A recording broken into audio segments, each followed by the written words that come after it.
veux t'amener justement, tu parlais du dossier de l'aide médicale à mourir sur lequel tu as travaillé. À ce micro-ci, il y a quelques semaines, j'avais Anaïs Favron. Anaïs, son papa. Je prends un extrait du balado parce qu'elle interpelle les sénateurs. Je suis curieux de t'entendre. Alors, ça dure une petite minute. On est prêt? On s'en va, on recule et on s'en va écouter le balado avec Anaïs. Ton papa est atteint de démence, hein, c'est ça? Syndrome accord de Lewy. Il y a de la démence là-dedans, mais il y a un paquet d'autres affaires. C'est un cocktail dégueulasse. Tu te dis, tout ce que mon père vit présentement, il voulait pas vivre ça. C'est sûr.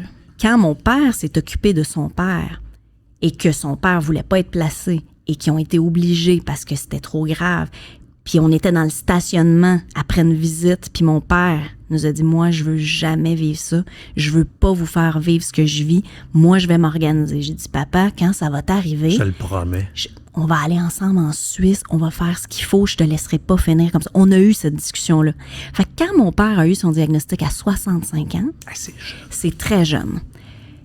Et là, on a tout fait « Oh mon Dieu! » Mais lui, il pensait qu'il allait avoir plusieurs années... Mais vite, on a vu que ça dégénérait rapidement. Glissé, là. Et là, j'ai eu des discussions avec mon père. J'ai fait « Comment tu veux que ça se passe? » Il dit « Quand je vais sentir que c'est le moment, je t'en parle, je vais m'organiser, t'inquiète pas. » Fait que là, j'ai fait « Ah, il veut pas tout me dire, mais il y a un plan. » Puis il fait bien parce que moi, si j'ai comme plan de me suicider, je vais pas en parler à mon fils. Notre système est comme un peu mal fait qu'on laisse pas les gens partir dans la dignité puis que c'est tabou. Pleinement. Mais il faut briser ce tabou-là parce que moi, mon père, était un homme fier, orgueilleux, puis en ce moment, il vit son pire cauchemar parce que la société dans laquelle on vit est trop encore catholique pour permettre aux gens de vivre ce qu'ils veulent. Fait que moi, quand les sénateurs font « Non, mais cette maladie-là, Dieu va venir te chercher. » Non. Moi, le jour où j'ai le diagnostic, je me laisse pas descendre. J'organise une grosse fête, je distribue mes sous, je fais mes affaires et je m'en vais pendant que tout va bien parce que je veux pas l'échapper comme mon père. C'est pas évident, hein? Non, c'est pas évident. Puis, c'est des conversations qu'on a eues au Sénat. Et c'est vrai que le Sénat, comme la Chambre des communes, hein, nous, les projets de loi nous viennent de la Chambre des communes. Mais c'est vrai que au Sénat et à la Chambre des communes, il y avait de grandes divisions. Il reste des divisions juste sur le droit à l'aide médicale à mourir. Mais là, les conversations qu'on va avoir, que le Canada va avoir dans les prochaines années, c'est les demandes anticipées. Hein? Est-ce que... Lui, c'est un bel exemple. C'est un super bon exemple. C'est de génération en génération qui savent comment ils finissent. Exact. Fait que tu dis, moi, je veux pas être comme mon père. Exact. Et t'as la fille et le papa dans le stationnement de l'hôpital qui disent, promets-le-moi. Exact. C'est l'ultime promesse. C'est bien plus que je vais t'aimer à la vie, à la mort. Là. C'est oui, je vais t'accompagner dans une fin décente, de faire un party. Quand d'après toi on va se rendre non, là, mais moi, faut y aller. Moi, je supporte ça. Je le supporte depuis le début. Je veux dire, moi, je supporte quand même un certain élargissement de l'accès à l'aide médicale à mourir avec des mesures de sauvegarde. Mais ça, il y en a, tu sais, c'est-à-dire à partir de quelle date, qu'est-ce qui est réversible, qu'est-ce qui est pas réversible. Exactement. Non, mais... On vient au Sénat, on va être un non, mais j'irai. Mais... honnêtement, il y en a qui sont hyper prudents, puis c'est correct d'être prudent. Il y en a qui font pas confiance toujours au domaine médical, tout ça. Moi, je fais pas partie de ça.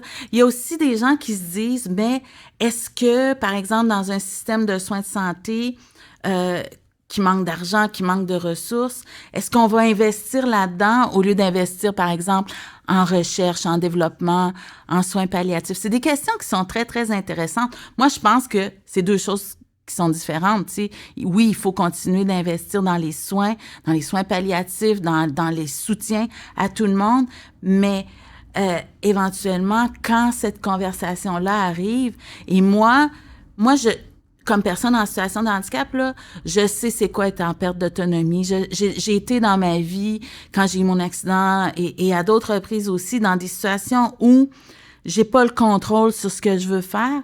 Et pour moi, c'est la pire affaire. Donc, je suis la première à vouloir que que cet accès à l'aide médicale à mourir-là soit plus inclusif parce que je sais que ça se peut que ça m'arrive aussi pour plein de raisons. Donc, je veux pas être en situation où je vais être victime du fait qu'on n'est pas allé assez loin. Mais c'est tellement... Tu sais, mais c'est parce que présentement, là, Ouais. quelqu'un qui meurt pas, Ouais. puis qui se retrouve dans le gris qui fait qu'il peut pas profiter Exact. de la loi, Exact. la seule façon, là, puis là, c'est un beau mot, on appelle ça un refus de traitement. On va se dire les vraies affaires, Oui. là. Au Canada, présentement, il y a des grands-papas, des grands-mamans qui meurent déshydratés, tabarnak. Exact. Non, Parce que c'est la seule façon. Exact. On arrête de... Là, la famille, là, dit, pour qu'elle arrête de souffrir, on arrête de la nourrir, mais on arrête de l'hydrater, puis des fois, ça dure quasiment en semaine. Tu fais ça à un chat, la SPCA débarque, Mais- puis ils vont euthanasier le chat dans les minutes qui viennent.